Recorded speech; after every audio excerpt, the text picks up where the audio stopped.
have a question. Would you like to achieve your 1 year goals in just 3 months? If you answered yes, then keep watching because today I'm going to summarize a book called 12-Week Year. Get more done in 12 weeks than others do in 12 months. Written by Brian Moran and Michael Lennington. Most businesses and people set annual goals and create 12-month plans. You also do this in your own life.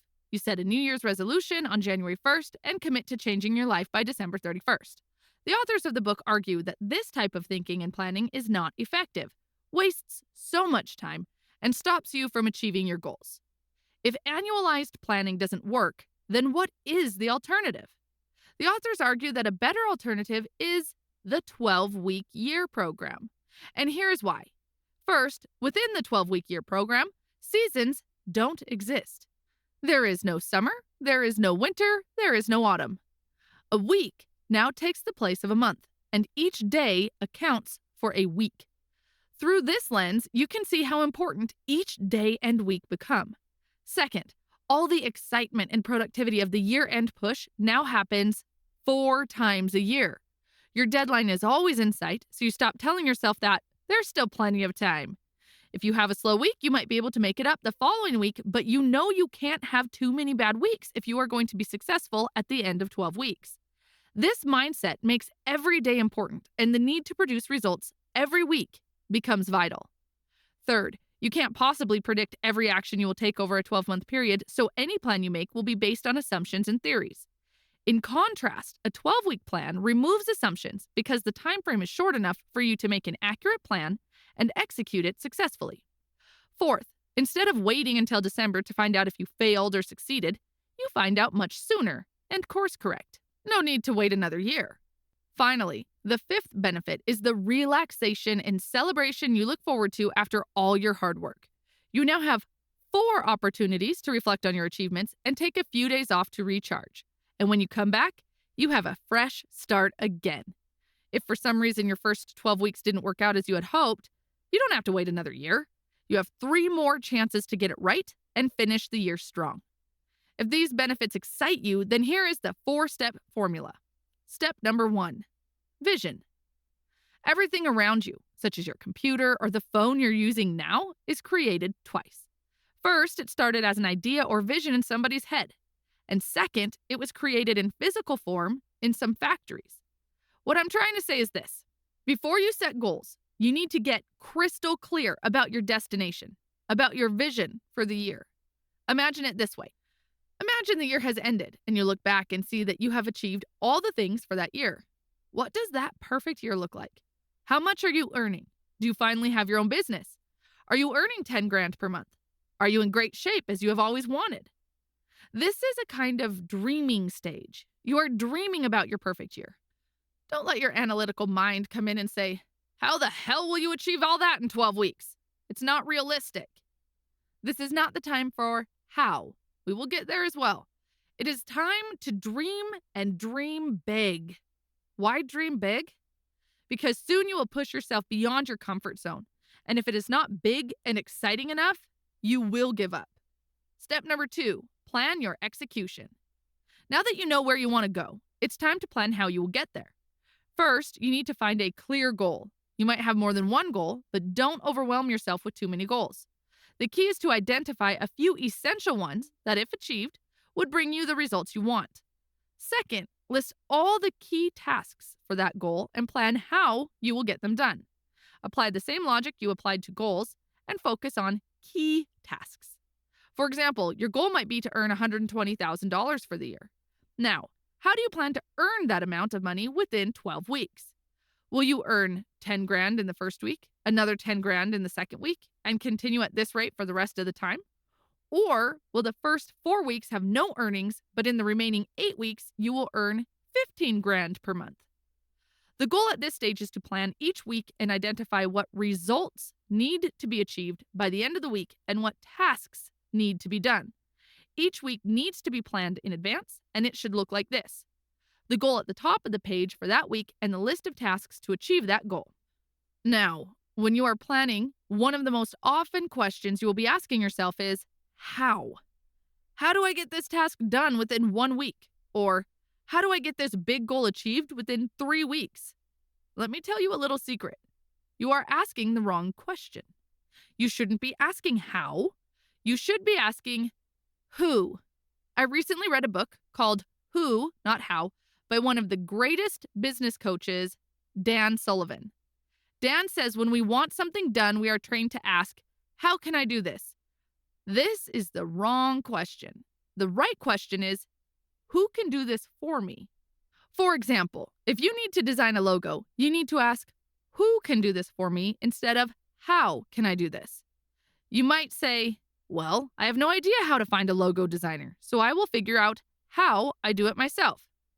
Well, if you don't know who can design a logo, then you need to find another person who will find you a logo designer. Again, you need another who question, not a how question. This sounds so simple, and it is simple. But don't let the simplicity fool you.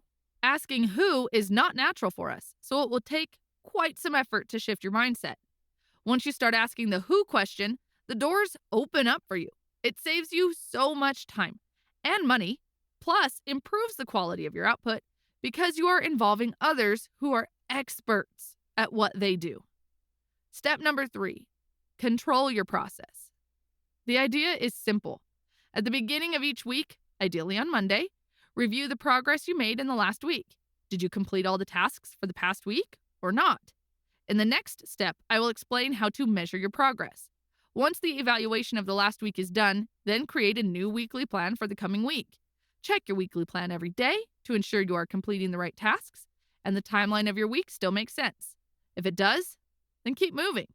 If not, review the plan to restructure the tasks in order to achieve the week's goal. Step number 4, measure your progress. You can't know if you are progressing without measuring it. This is actually one of my favorite parts of the book, and here's why I like it. The author recommends 2 types of measuring systems, one for the results and another one for your execution.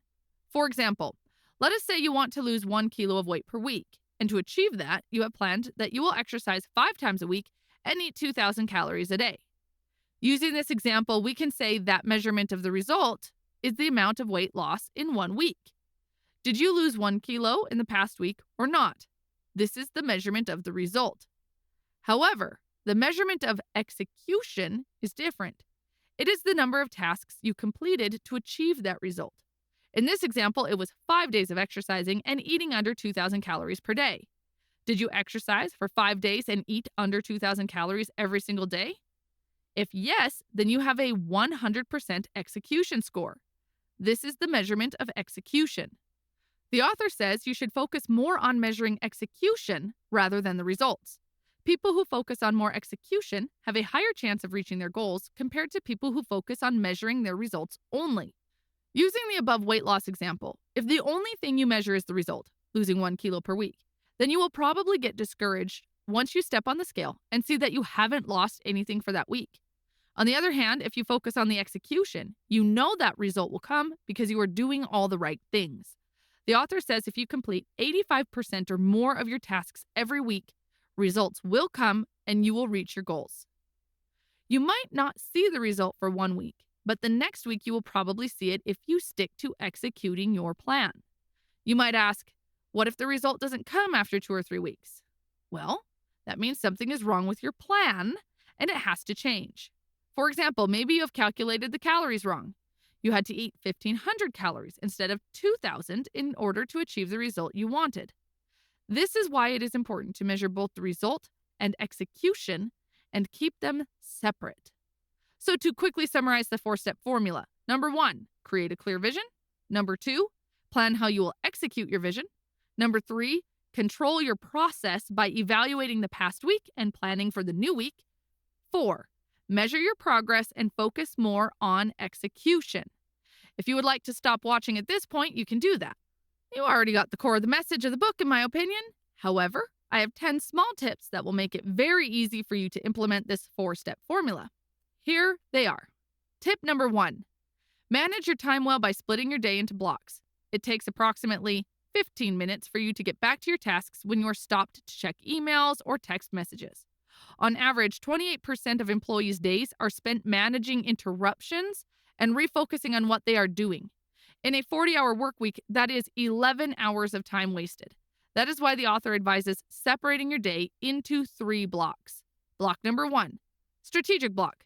This is the time block where you work on strategic tasks. Minimum 3 hours. No emails, no talking to colleagues, no daydreaming about what you are going to eat for lunch.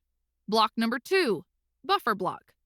The purpose of this block is to handle those small tasks, such as emails or calling your mom, etc. Block number 3, breakout block.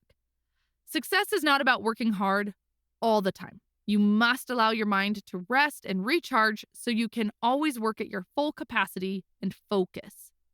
Tip number 2, work-life balance is a lie. You struggle to find a balance between work, family, friends, health, and personal time, so you decide to give equal time and energy to each of them. The problem is that when you do that, you overextend yourself and become frustrated. Success can't be achieved by balancing your time in each area of life. Success happens when you intentionally create an imbalance and direct the time and energy toward 1 or 2 areas of your life. Different moments in life will require different amounts of energy, and there is nothing wrong with that. The purpose of intentional imbalance is to put your energy where you want it to go. Tip number 3, avoid having too many goals. Too many goals mean too many strategies and obstacles. They will quickly drain your energy and will make you give up. Tip number 4, create a routine. Your execution will suffer a lot if you don't form a routine. You need a routine for everything from your sleep to the time you work. Tip number 5, create your model week. Your model week is kind of like your perfect scenario where you get everything done. Once you start designing your model week, you will quickly be able to say if your plan is realistic or not. If the plan isn't realistic, you will not be able to find space on your weekly calendar to put some of the tasks. Make sure to do this before you start your week 1. Tip number 6, avoid focusing on tasks that involve your weaknesses. Most tasks you are working on should be based on your strengths, not your weaknesses. Tip number 7, you are allowed to say no when someone invites you somewhere or someone asks you to commit to something. Say no as often as you can. Tip number 8, don't multitask. When you spread your attention too thin over multiple directions, you are not fully applying yourself to any tasks. You are overworked and tired. Burnout is a likely result, and in the end, you haven't mastered anything. You've just become mediocre at several things. Tip number 9, some tasks will not get done, and it is okay. Many people believe they can do it all and work day and night to catch up with everything on their plate. They focus on what they can do quickly to get it out of the way, which puts their strategic tasks in danger. Some tasks will eventually fall through the cracks, and it is okay. However, those tasks should never be the strategic ones. Tip number 10, celebrate. Even if you didn't reach your goal, you still have 3 more chances and you probably made tons of progress. So celebrate and start again. Finally, here's a bonus tip from my personal experience. Sleep well. I can't emphasize the importance of sleep. It is the best productivity tip you will ever need. I know how much my life suffers when I don't have enough sleep. But still, very often, sleep is the first thing somehow I end up sacrificing when things get tough, despite the fact that I know how important it is. So keep an eye on your sleep. This is the area I am doing my best to improve as well. In the end, I would like to mention that the reason I summarize this book isn't that I know a lot about planning. It's quite the opposite. I quite suck at it. And this was the reason I picked up this book. I usually read books on the areas that I want to improve, and this was one of them. I hope it was a useful video.